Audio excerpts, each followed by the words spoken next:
Bismillahirrahmanirrahim. Jauh berjalan banyak dilihat, dan pengalaman adalah guru yang paling bijaksana.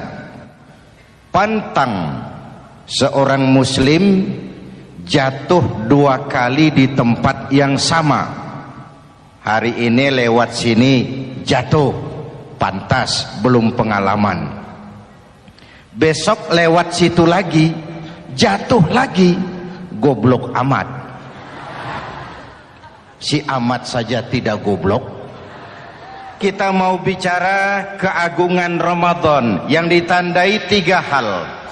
Pertama, Ramadan dipilih oleh Allah menjadi bulan tempat di mana pertama kali diturunkan Al-Quranul Karim, kitab suci kita, imam kita, pedoman utama dalam melaksanakan berbagai kegiatan hidup.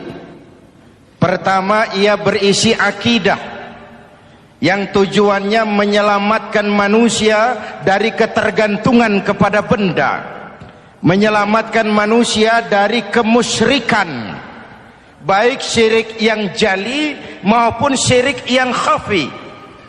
Syirik jali itu syirik terang-terangan, nyata-nyata menyembah berhala, nyata-nyata meyakini Tuhan lebih dari satu. Kalau gitu insya Allah kita aman. Tapi ada syirik khafi, syirik yang tersembunyi, menjadikan yang selain Allah sebagai tujuan akhir dari seluruh kegiatan hidup. Itu syirik khafi. Saya sejak pakai cincin ini rezeki lancar. Cincin. Saya sejak pakai gesper ini, jangan anak gadis, nenek-nenek ngelihat saya lemes. Gesper. Ini sejak ada perkutut di rumah ini, bisnis bagus, perkutut. Kalau komputer lebih kita kagumi dari Allah, itulah berhala kita. Kalau pangkat lebih kita utamakan dari Allah, itulah berhala kita. Kalau ilmu lebih kita kagumi daripada Allah, itulah berhala kita. Quran membebaskan manusia dari ketergantungan kepada benda, membersihkan keyakinan, meluruskan tauhid dengan konsep akidah. Lalu sisi yang kedua, syariat untuk mengatur kehidupan sesama manusia. Selama ini kalau mendengar syariat yang terbayang oleh kita kan yang serem-serem, dan memang diopinikan sedemikian rupa. Padahal watak syariat itu pertama, al-musawat bainan nas fi takalifil ahkam. Ini watak syariat Islam. Semua manusia sama dalam berhadapan dengan hukum Allah. Semua manusia sama. Bukankah ini yang kita perjuangkan dengan tuntutan keadilan? Supaya di Republik ini jangan ada warga negara kelas 1. Supaya di Republik ini jangan ada yang kebal hukum. Supaya di Republik ini hukum jangan seperti pisau, tajam ke bawah tapi tumpul ke atas. Syariat mengajarkan al-musawat bainan nas fi takalifil ahkam. Semua manusia sama dalam berhadapan dengan hukum Allah.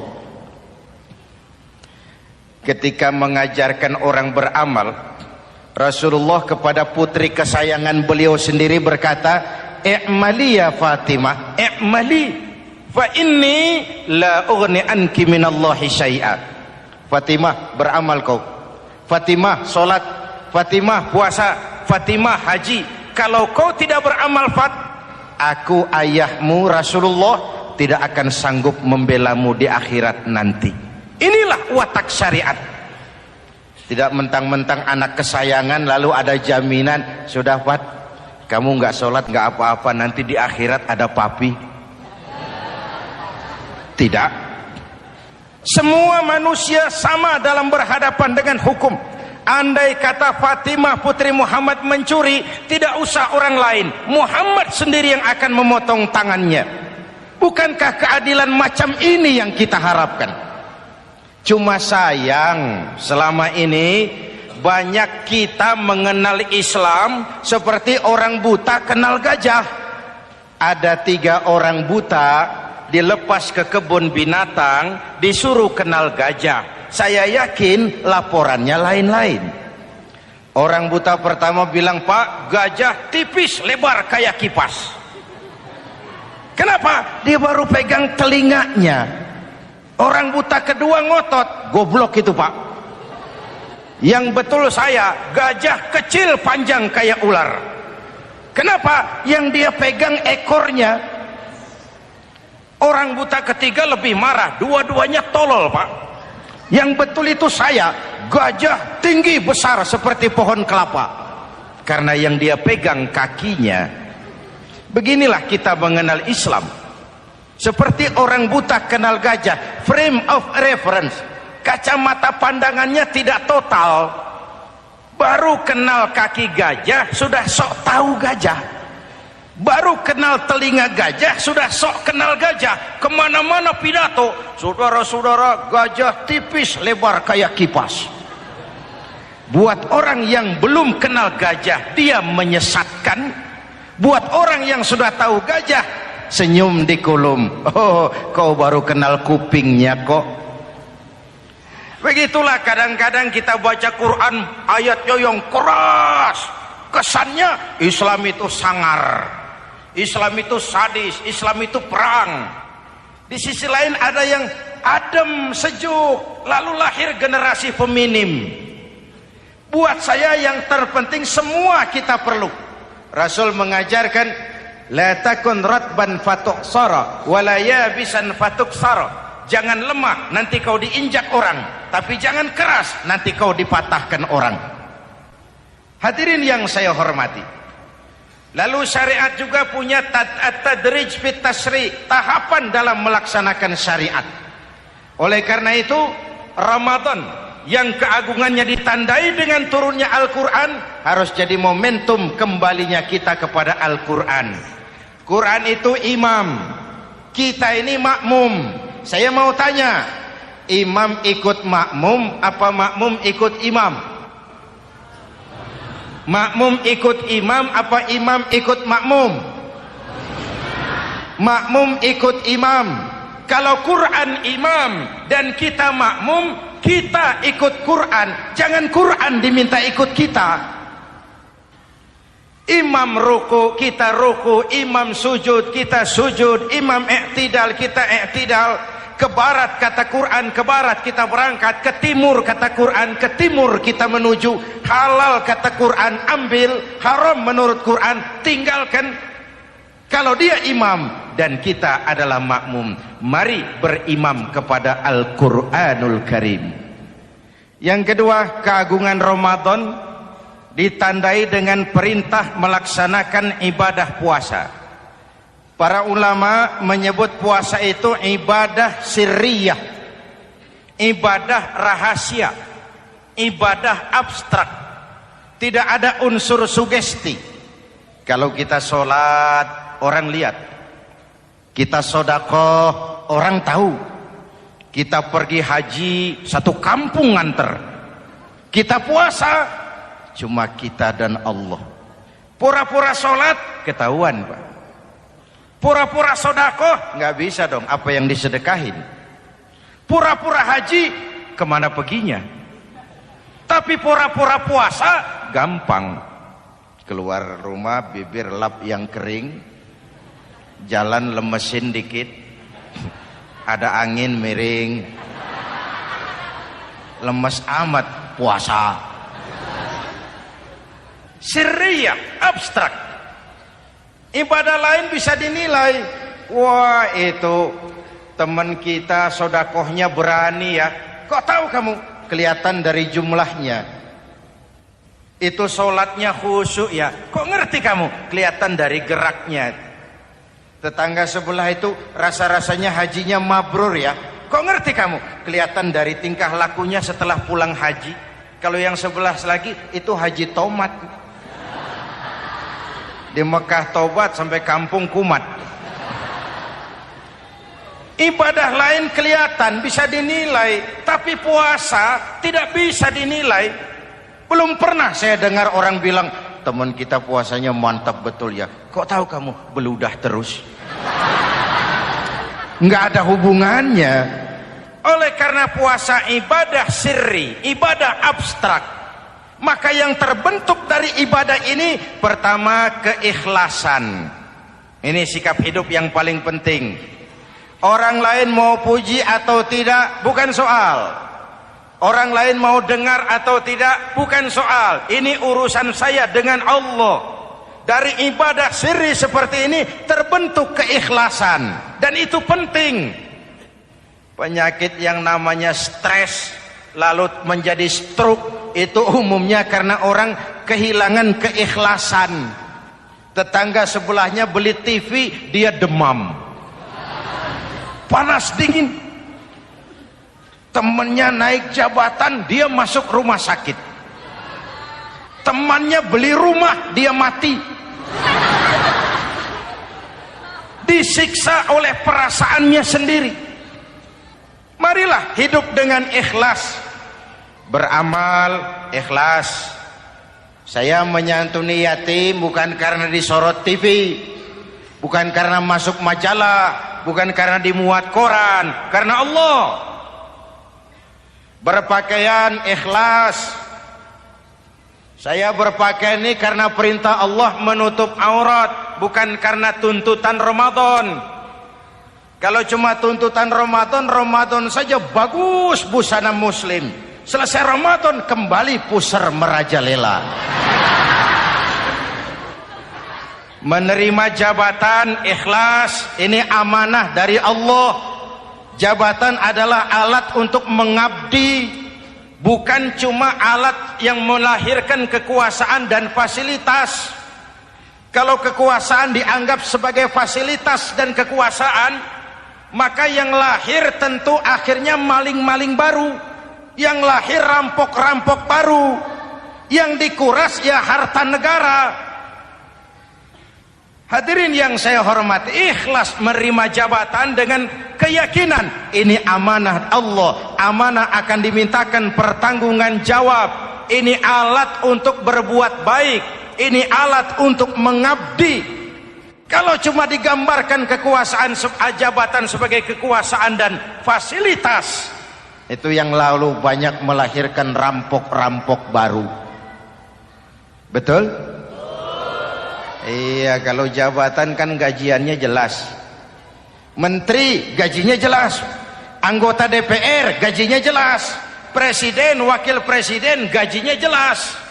Tetapi ketika fasilitas dan kekuasaan banyak memberikan hasil, jangan heran lalu muncul penjarahan terhadap kekayaan-kekayaan yang justru merupakan milik rakyat.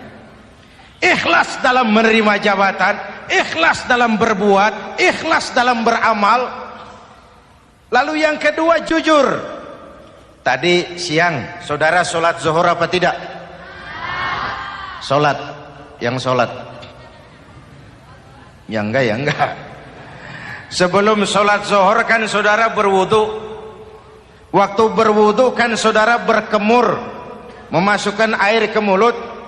Umpama waktu berkemur saudara korupsi, dikit saja airnya saudara minum, jangankan hansip, jangankan satpam, jangankan polisi, teman sebelah pun tidak tahu kalau waktu berkemur kita korupsi. Kenapa kita tidak mau melakukan itu? Ada rasa malu kepada Allah. Alangkah positifnya kalau ini diterjemahkan dalam kehidupan. Sekarang kan kita berpikirnya Allah ditekan. Kamu korupsi ya? Iya. Tuhan kan tahu. Biarin, Tuhan mah tahu, nggak ribut. Nggak ribut katanya. Tapi kalau orang, 3 orang saja tahu, geger kantor. Bayangin, Tuhan aja ditekan, Tuhan diintimidasi, apalagi orang lain. Lahir etika otonom, daya kontrol yang paling ampuh yang muncul dari dalam jiwa kita sendiri. Keikhlasan yang dibentuk oleh pelaksanaan ibadah puasa. Kejujuran yang dibentuk oleh pelaksanaan ibadah puasa. Lalu kesabaran. Kata Nabi, as-siyamu junnatun. Puasa itu benteng, dinding. Fa idza kana yaumus siyami ahadikum.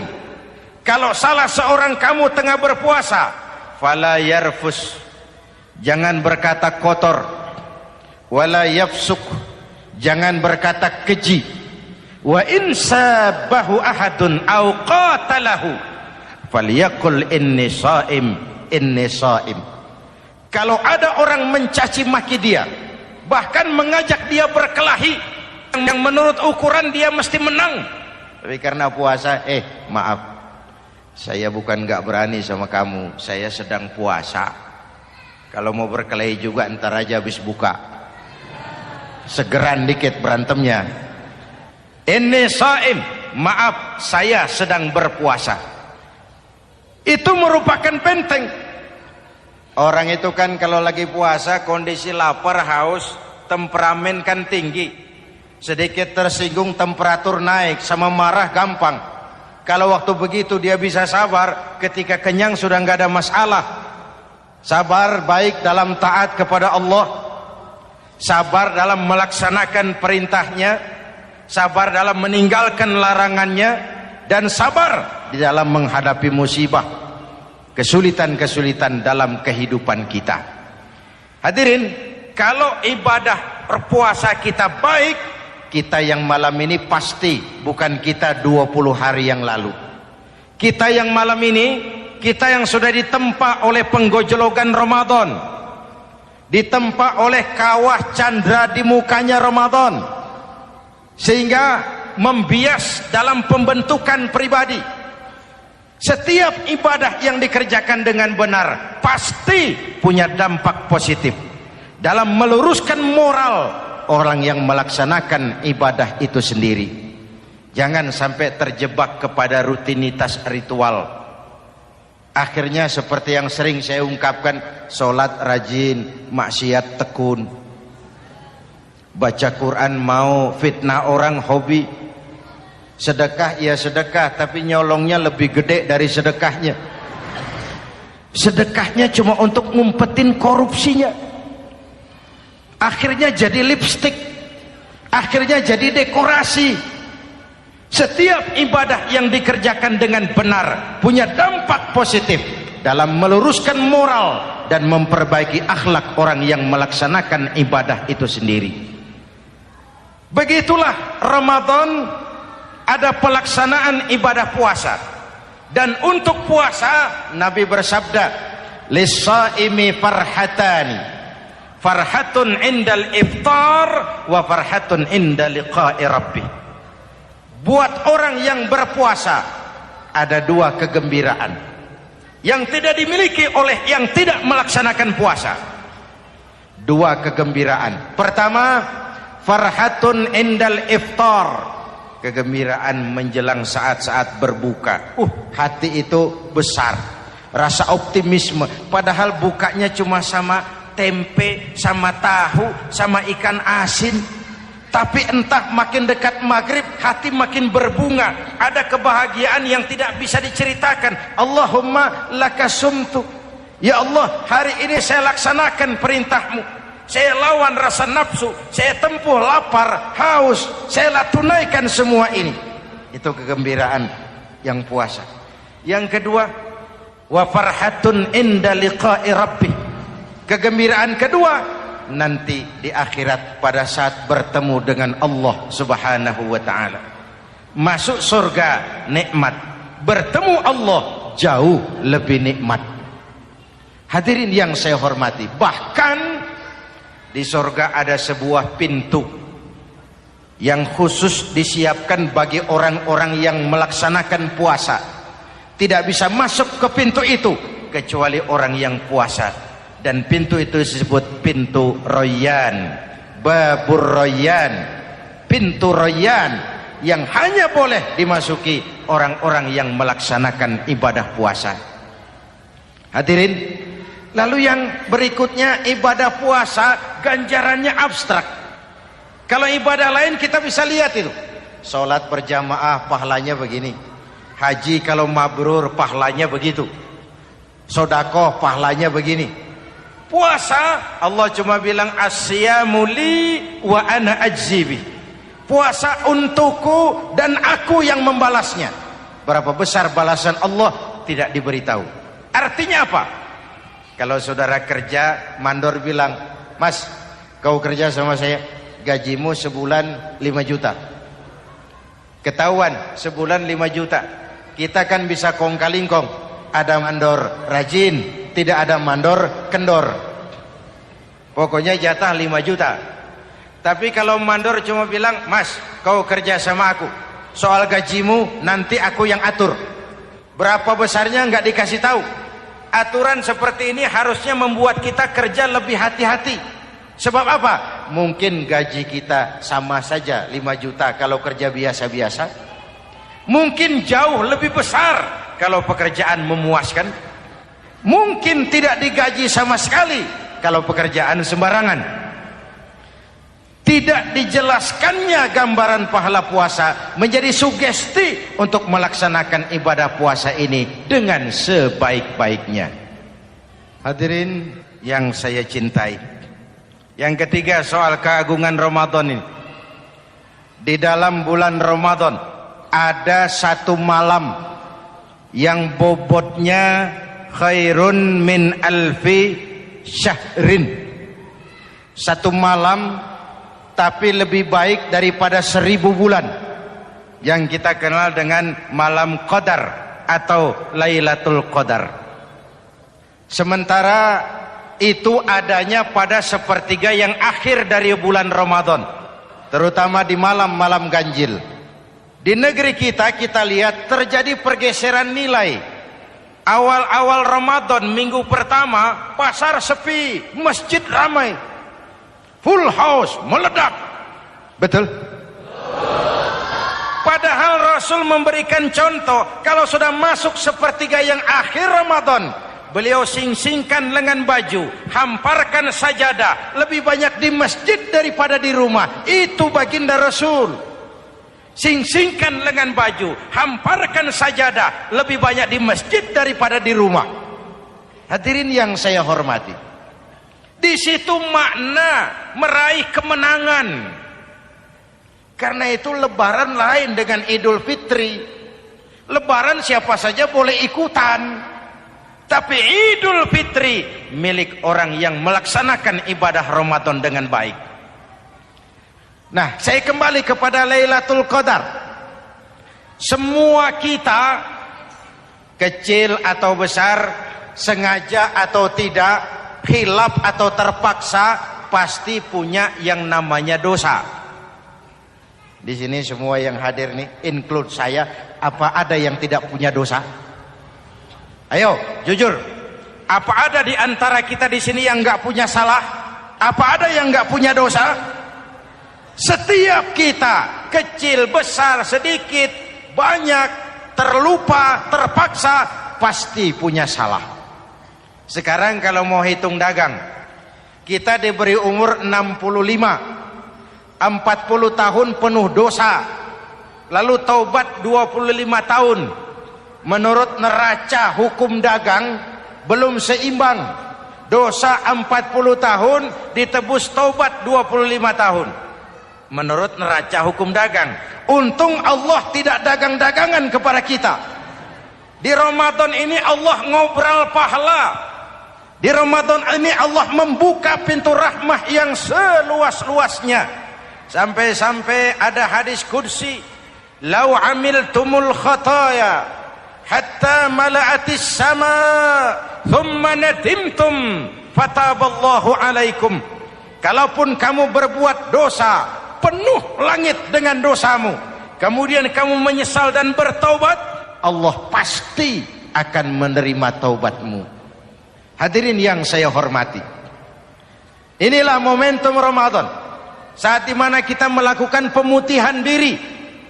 Masih ingat cerita dalam kitab Durratun Nasihin? Saya ulang lagi cerita ini untuk sugesti.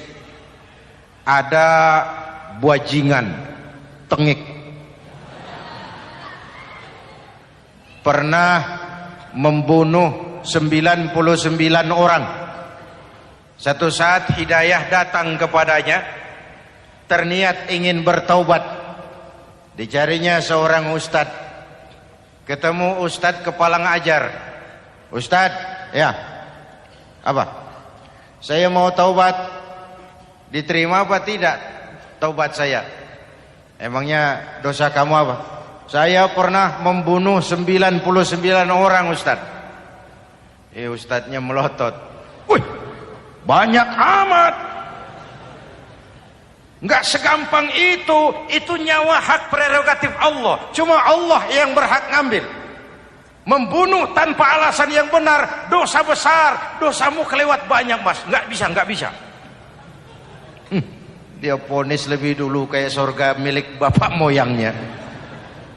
Ini preman kita pikir ini ustadz saya niat baik-baik ngomongnya nggak enak. Daripada 99 tanggung. Saya lempengin aja nih urusan dah. Dibabat lagi ustadz. Tamat. Selesai. Pas. Cepet. Niat taubatnya masih terus. Dia mengembara sampai ketemu seorang ustadz yang bijak. Waalaikumsalam Ustadz. Assalam. Ada apa? Ustadz, saya mau taubat, diterima apa enggak sih? Oh, sebelum mentari terbit dari sebelah barat, sebelum nafasmu sampai di tenggorokan, Allah akan menerima taubatmu. Boleh jadi dosamu besar, tapi ampunan Allah lebih besar dari dosamu. Begitu Ustaz. Iya. Cuman ngomong-ngomong dosamu apa sih? Ustaz, saya sih tadinya cuma bunuh 99 orang. Terus ada Ustaz ngomongnya nggak enak. Jadi saya cukupin 100. Oh, taubatmu diterima asal benar-benar. Cuma begini saja, kampungmu kampung brengsek tuh, lingkunganmu nggak sehat. Kalau kau pulang ke sana lagi, niat taubatmu bisa lentur dan luntur. Kamu pindah saja, hijrah ke kampung lain yang lebih baik. Baik Ustadz, terima kasih. Wah, ngepak koper, pindah. Belum sampai ke kampung yang dituju, ajal datang merenggut nyawa. Ketika ruh keluar dari jasad, ini malaikat rahmah dengan malaikat azab rebutan. Kata malaikat rahmah, ini jatah saya. Orang ini sudah taubat, tempatnya di surga. Kata malaikat azab, nanti dulu. Taubat sih taubat, 100 bagaimana urusannya? Bertengkar. Akhirnya Allah mengutus malaikat Jibril, kau adili. Kata Jibril, ukur sajalah mana yang lebih dekat, kampung yang dituju atau kampung yang ditinggalkan. Ketika diukur, kampung yang dituju lebih dekat dari kampung yang ditinggalkan. Kata Jibril, dia jatah malaikat rahmah, taubatnya diterima Allah. Nah, kalau mendengar riwayat seperti ini, jangan diartikan bahwa untuk taubat mesti membunuh 100 orang. Ini harus diartikan bagaimanapun besar dosa dan kesalahan yang kita lakukan, jangan putus asa dari rahmat Allah. Sebaliknya, bagaimanapun banyak kebaikan yang kita kerjakan, jangan puas hati dan sombong diri. Kita belum tahu akhir perjalanan hidup ini. Kita hanya berbuat dan berbuat. Kepastian itu haknya Allah. Ada yang masuk neraka karena menyiksa kucing. Ada yang masuk surga walaupun sudah membunuh 100 orang. Bahkan Kalau nanti saudara di surga ketemu orang-orang soleh, saudara nggak usah kaget. Itu memang tempatnya di surga.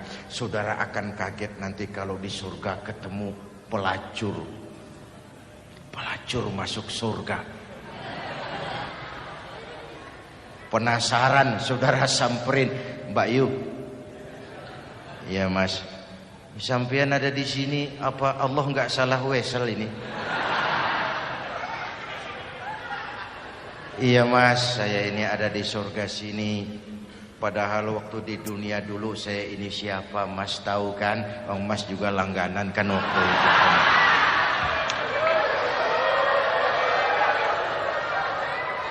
Tapi terus terang saja Mas, waktu di dunia itu saya terpaksa betul. Sejak lahir saya sudah yatim piatu. Sejak kecil sudah yatim piatu. Ada tetangga saya muslim sedikit kaya, tapi pelitnya 17 setan. Akhirnya demi tuntutan perut saya merantau ke kota besar. Ada yang nolong, katanya kerjanya ringan, uangnya lumayan. Apa? Yaitu demi sesuap nasi saya lakoni. Satu malam saya lagi berangkat dagang, lewat masjid Baitul Ihsan. Ada ceramah, saya dengar dari jauh, ustadznya pidato, katanya Allah berpesan, "Lau amiltumul khataya hatta mala'atis sama, thumma nadimtum, fataballahu alaikum." Kalaupun kamu berbuat dosa, penuh langit dengan dosamu, lalu kau menyesal dan bertaubat, Allah pasti akan menerima taubatmu. Mendengar hadis itu Mas, berlinang air mata saya. Terbayang dosa-dosa yang pernah saya lakukan. Terbayang orang-orang yang pernah menanamkan modal asing.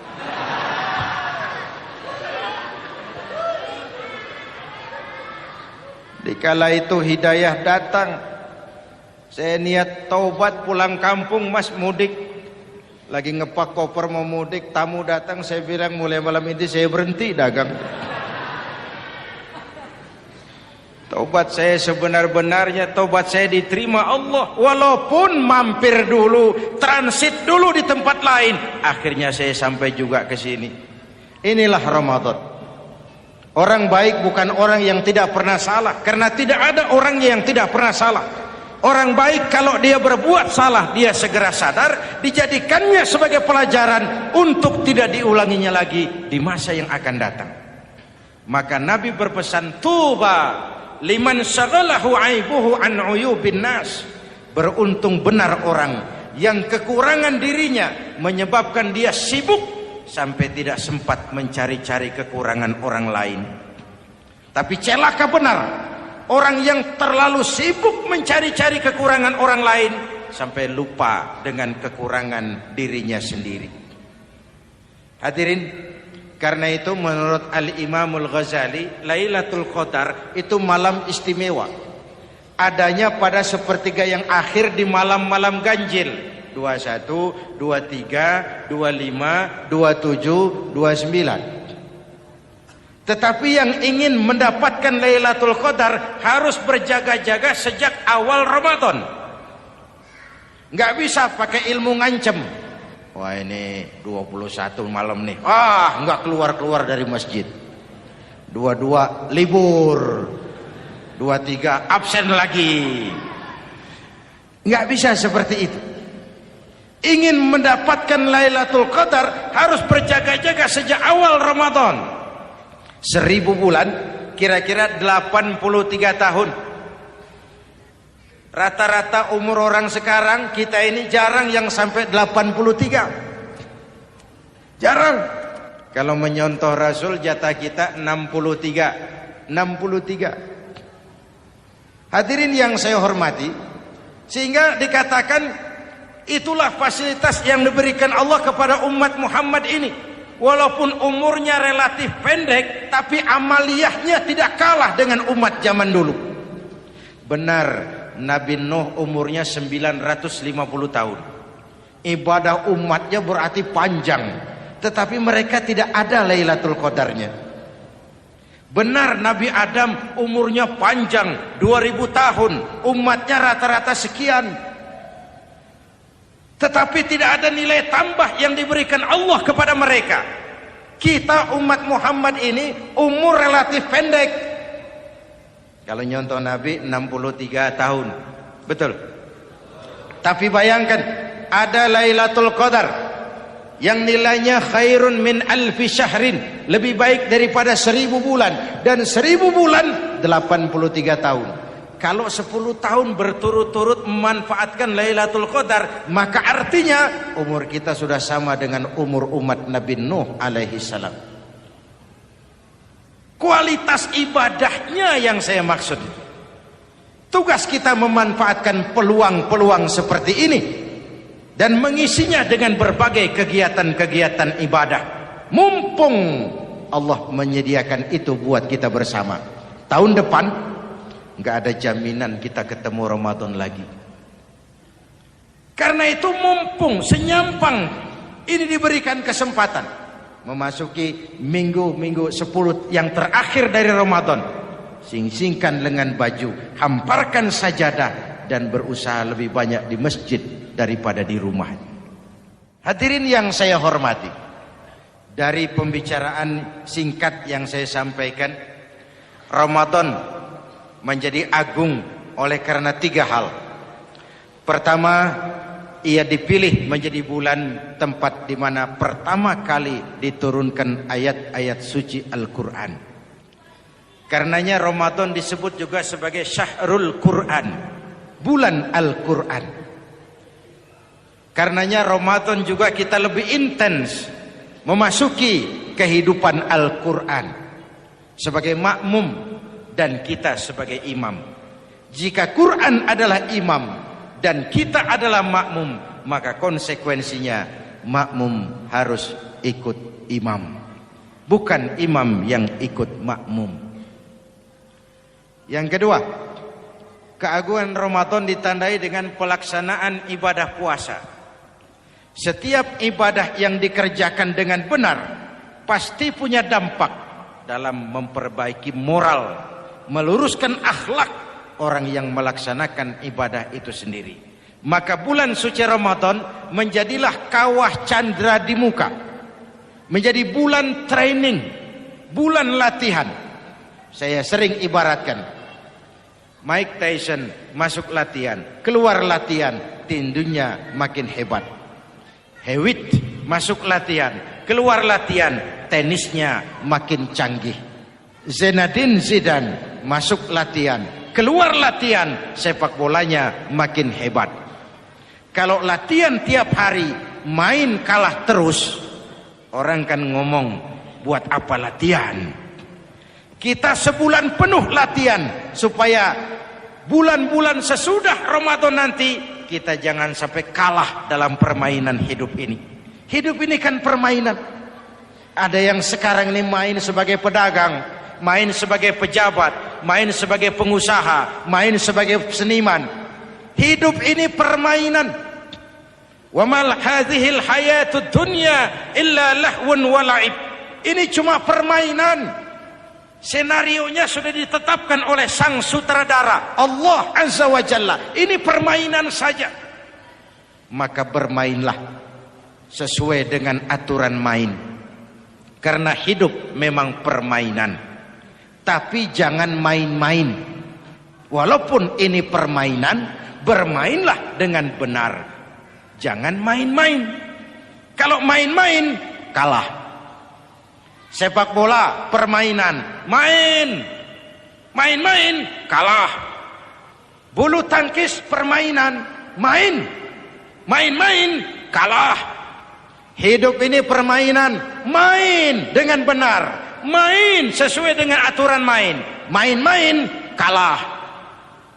Hadirin yang saya hormati, karena itu 1 bulan untuk menghadapi 11 bulan sesudahnya. Yang ketiga, ditandai keagungan Ramadan dengan ada nuzulul Quran, Diberikan Allah kepada siapa saja yang dikehendakinya. Semoga ibadah yang sudah kita kerjakan kiranya diterima Allah. Yang masih akan kita kerjakan diberikan kita kekuatan zahir dan batin untuk dapat melaksanakannya dengan sebaik-baiknya. Ala hadhihi niyyah wa ila hadratin nabi. Al-Fatihah.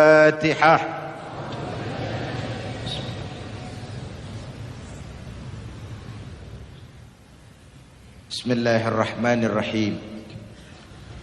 Alhamdulillahi rabbil alamin.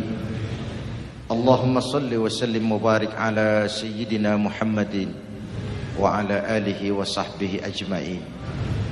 Ya Allah, dengan sepenuh perasaan dan pengharapan dalam segala kerendahan dan kelemahan, ampuni dosa kami, dosa ibu bapak kami, dosa saudara-saudara kami umat Islam.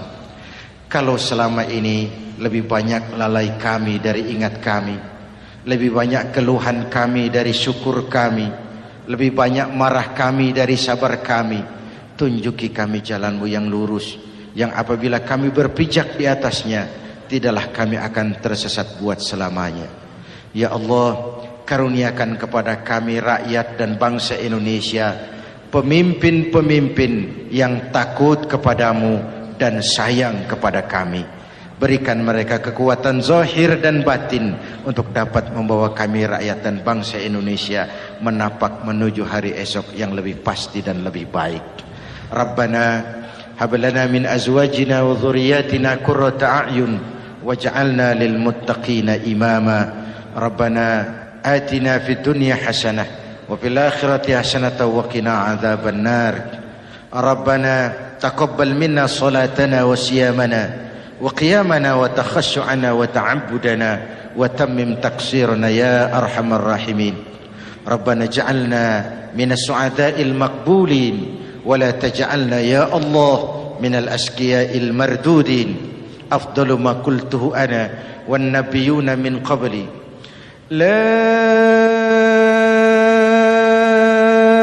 ilaha illallah.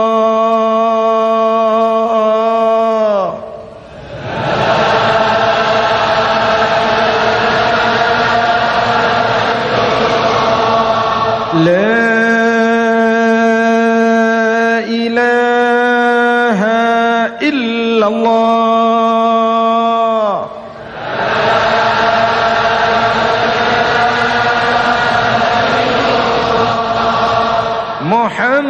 Muhammadur Rasulullah.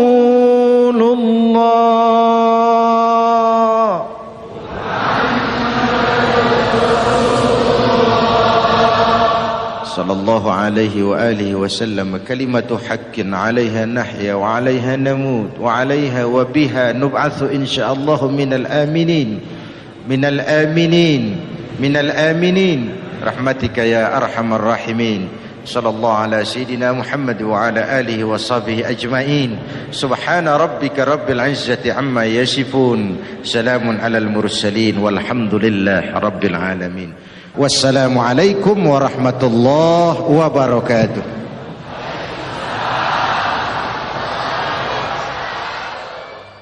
Ya Sayyidi ya Rasulullah.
يا سيدي يا رسول الله يا من له الجاه عند الله يا سيدي يا رسول الله يا من له الجاه عند الله إن المسيئين قد جاءوا لذنب يستغفرون الله